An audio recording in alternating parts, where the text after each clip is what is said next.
స్వచ్ఛమైన నాణ్యమైన గౌదర్పార్ పూజా ఉత్పత్తులు www.gaudarpar.com ద్వారా ఆన్లైన్ లో ఆర్డర్ చేయండి. మీ ఇంటిని దేవాలయంగా మార్చుకోండి. నమస్తే అమ్మా. నమస్తే తల్లి. అమ్మ, స్త్రీలు కర్మకాండ చేయొచ్చా? మరి అబ్బాయిలు లేకపోతే ఏం చేస్తారు? అమ్మా, ఎక్కడా కూడా ఆడవాళ్ళు చెయ్యకూడదు అన్నటువంటి మాట లేదమ్మా. మరి ఎందుకు మరి మగపిల్లలే కావాలని, కర్మకాండ కోసమే కదా మగపిల్లలే కావాలి కావాలి అని అంటారు. వాళ్ళ ప్రయత్నం ఉందంట కనడంలో. కావాలనుకుంటారు వరకు సరే. ఎందుకమ్మా మగపిల్లల కోసం IVF కి కూడా వెళ్తున్నారు ఇవాళ వెళ్తున్నారు. అదే అయితే గ్యారంటీగా మగపిల్లలు పుడతారని కూడా నమ్మకం లేదు కదా IVF లో. లేదనుకోండి. లేదు అంటే వాళ్ళు 50% ఛాన్సెస్ ఉన్నాయి. ఎక్కువ శాతం ట్విన్స్ పుడతారు కదా. అదే కదా. ఒక దెబ్బకి 2 పెట్టాలంటే అయిపోతుంది. అంటే ఎన్నిసార్లు కష్టపడుకుని ఫెయిల్ అయిన ఎన్ని కేసులు ఉన్నాయి, అది మాట్లాడరా? ఫెయిల్ అయిన కేసులు కూడా మాట్లాడాలి కదా. 50% నేను కరెక్ట్ చెప్పలేను కానీ కొన్ని ఫెయిల్ అవుతాయి, కొన్ని సక్సెస్. కానీ ఈ ట్రీట్మెంట్స్ కూడా చాలా మంది పేరెంట్స్ కి ఒక అమృత బిందువు అనే చెప్పాలి. ఇంక ఏ గతి లేక పిల్లల కోసం డిప్రెస్ అయిపోయి అసలు లాంటి వాళ్ళకి కాదనడానికి లేదు. ఎందుకంటే మీరు అన్నదానికి గ్యారెంటీ ఏంటంటే మగపిల్లాడే అని గ్యారెంటీ ఏంటని చెప్పాను నేను. అయ్యాక ఇద్దరిద్దరు మాత్రం తరచుగా చేసేస్తున్నాను. ఎందుకంటే 2 సార్లు ఎందుకు కష్టపడాలి, ఒకసారి అయిపోతుందని. సాధారణంగా అడుగుతూ కూడా ఉంటారు, వీళ్ళు ప్రయత్నం చేస్తారు కానీ 100కి 100 పాళ్ళు సక్సెస్ కాదు ఆడా మగ అన్నది.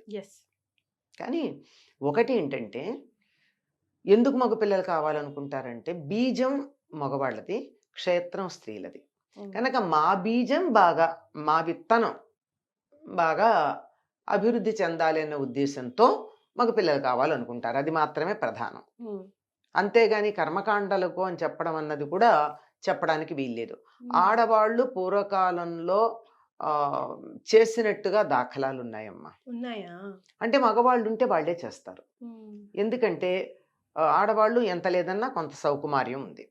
శారీరకంగా మగవాళ్ళ కన్నా కొద్దిగా నాజుగ్గా ఉంటారు. బలహీనమనను తేడా ఉంది, బలహీనతకి నాజుకుతనానికి. ఇప్పుడు ఏంటంటే మగవాళ్ళు బలంగా ఉంటారు కానీ విరుగుతాయి వాళ్ళవి, ఆడవాళ్ళ బెరగవు, సాగుతాయి, వంగుతాయి.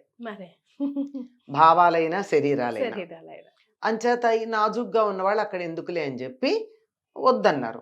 లేని పరిస్థితుల్లో చేసిన సందర్భాలు అక్కడక్కడ కనపడతాయి చెదురుమదురుగా. అక్కడ ఎవరు ఇది తప్పు అని అనలా, భయపడతారు గనక అటువంటి భయాన్ని కలిగించి బాధ కలిగించే ప్రదేశాలకు ఎందుకు అన్న ఉద్దేశంతో ఉంచేయడమే. ఏదైనా అనేక పనులు ఉంటాయి, తలొక పని సర్దుకోవడంతో ఇంటి దగ్గర సర్దాల్సింది ఆడవాళ్ళు సర్దుతూ ఉంటే అక్కడికి వెళ్ళి చేసినటువంటి వాళ్ళు మగవాళ్ళు చేశారు. లేదు అంటే ఆడవాళ్ళు చేసిన సందర్భాలు ఉన్నాయమ్మా. ఇప్పటికి కూడా మీరు కాశీ, గయా లాంటి చోట్లకి వెడితే ఎవరు చేస్తారమ్మా? కాశీలో అయితే పితృకార్యాలు చేసేటప్పుడు పురోహితుడు చేస్తాడు ఎవరికైనా. గయలో అయితే పిండాలవి ఎవరు ఆడవాళ్ళు ఎడితే ఆడవాళ్ళ చేతే చేయిస్తారు.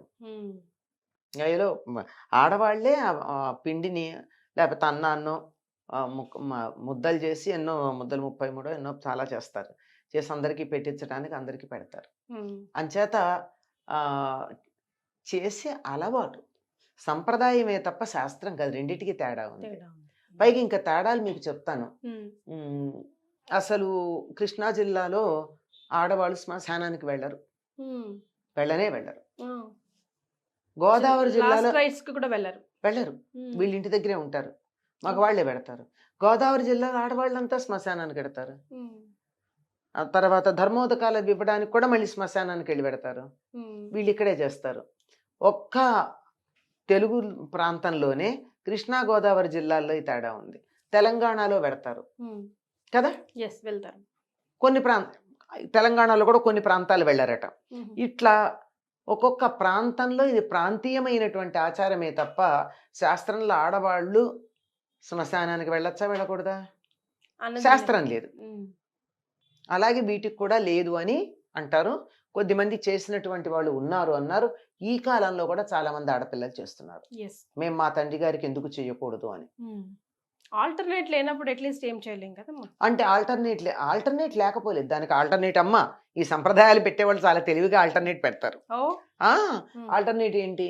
కూలికి ఎవరితో అన్నా చేయించచ్చుట. కూలికి ముక్కు మొహం తెలియని వాడితో చేయించే బదులు అమ్మాయితో చేయించచ్చుగా. మరి ఇంటి పేరు మారిపోయింది అంటారు, అదేమంటే అదే కదా. అదే అదే వచ్చిన సమస్య. ఎక్సెప్షన్స్. అంటే దీనికి కూలికి పెట్టి చేయించేటప్పుడు వీళ్ళే ఎందుకు చేయకూడదు అన్నది ఒక చిన్న సందేహం. ఎస్. అయితే ఒకసారి మొదలు పెట్టాక ఇవన్నీ కంటిన్యూస్గా ఇన్ని నెలలో ఇన్ని సంవత్సరాలు చేయాలి. సంవత్సరంలో నెల నెలా చేస్తారు కదా, ఇవన్నీ చేయడానికి ఆడపిల్లలకి అయినట్టయితే నెలసరి అడ్డు వస్తుంది, ఆ టైంలో చేయకూడదు. అంచేత చేయించటం ఉంటుంది. ఎవరి పేరున పెట్టి చేయించినా దౌహిత్రుడు కంటిన్యూ చేస్తాడు. కూతురు కొడుకు ఓకే. కూతురు కొడుకు చేసే అధికారం ఉంది, ఓకే. తప్పనిసరిగా చెయ్యాలి. ఇప్పుడు తద్దినాలు అవి పెడతారమ్మా, కొడుకులు పెడతారు, కొడుకుల పిల్లలందరూ వస్తారు. వీళ్ళందరూ కాదట, ముందు ఎవరిని కూర్చోబెట్టాలట, కూతురు కొడుకుని కూర్చోబెట్టాలి ముందు భోజనానికి. కూతురు కొడుకు తింటేనే అక్కడ తృప్తి. కొడుకులు ఎలాగో తింటారు, చెప్తున్నాను. అలా మన వాళ్ళు అలాంటి సంప్రదాయాలు ఇలా ప్రతి దానికి కూడా ఇలా కుదరకపోతే ఎట్లా చేయాలి, అట్లా కుదరకపోతే ఎట్లా చేయాలి, దీనికి ఆల్టర్నేటివ్ ఏమిటి, ఇలాంటివన్నీ చెప్పారమ్మా. అయితే ఎటొచ్చి మధ్యకాలంలో ఆడవాళ్ళని అనేక రకాలుగా అణగదొక్కటం వల్ల ఇవన్నిటి మీద కూడా కోపం వచ్చేస్తుంది. ఇప్పుడు ఒకదాని మీద కోపం వస్తే ఆ కోపం ఎక్స్టెండ్ అవుతుంది కదా ఇతర విషయాల మీదకి. అట్లా రావడం జరిగిందే గాని నిజానికి it's very healthy division of labour in the society. అంతేగాని ఎక్కడ నిషేధం అన్నట్టు నాకు ఎక్కడా కనపడలేదు. ఒకసారి అంటూ శరీరం వదిలిన తర్వాత ఇక్కడ ఉన్నటువంటి శరీరం ఆడ శరీరమా మగ శరీరమా అన్నది శరీరం వదిలిన వాళ్ళకి సంబంధం లేదు. అందరికి పితృదేవతలే అంటారు. పితృదేవత అంటే మగవాళ్ళు పితృదేవతే, ఆడవాళ్ళు పితృదేవతే. మాతృదేవత అన్న పదం వాడరే, వాడారా? లేదు. పితృదేవతలు అంటే ఒక్కసారి శరీరం వదిలేసిన తర్వాత ఇక్కడ ఉన్నటువంటి జెండర్ డిఫరెన్స్ ఇక్కడికే, శరీరం వదిలేక తేడా లేదు. కానీ చాలా మటుకు దోషాలు అవన్నీ పితృదోషాల కిందనే ఆపాదిస్తారు కదమ్మా. చాలా మనం చాలా క్యాజువల్ గా మాట్లాడుకుంటున్నప్పటికీ కూడా చాలా ఇంపార్టెన్స్ ఇవ్వాలి అని అంటారు కర్మకాండకి సంబంధించి. చాలా ఇంపార్టెంట్. ఎన్నో రకాల సమస్యలకి పితృదోషాలే కారణం. ఫర్ ఎగ్జాంపుల్ సంతానం కలగదు, మెయిన్ అదే కదా. అభివృద్ధికి వెళ్ళాలంటే అసలు కొంతమంది ఇళ్లలో మగపిల్లలకి పెళ్లిళ్ళుకో, అంటే వంశం వీళ్ళది కదా, ఆడపిల్లలకి ఆ సమస్య లేదు. అది చూడండి మళ్ళీ వాళ్ళకి కూడా క్లారిటీ ఉందమ్మా, పితృదేవతలకు కూడా ఎవరికైనా జస్టిస్ ఈజ్ జస్టిస్. మగపిల్లలకి పెళ్ళిళ్ళు కావటం లేదు, పితృదోషాలు. తప్పనిసరిగా మీ కులదేవత ఆరాధన చెయ్యండి.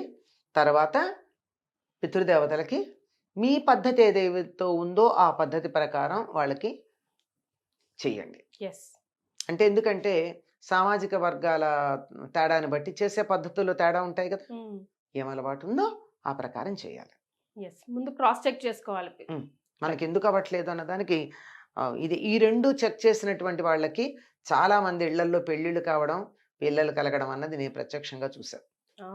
Right. Thank you so much అమ్మా. నమస్తే.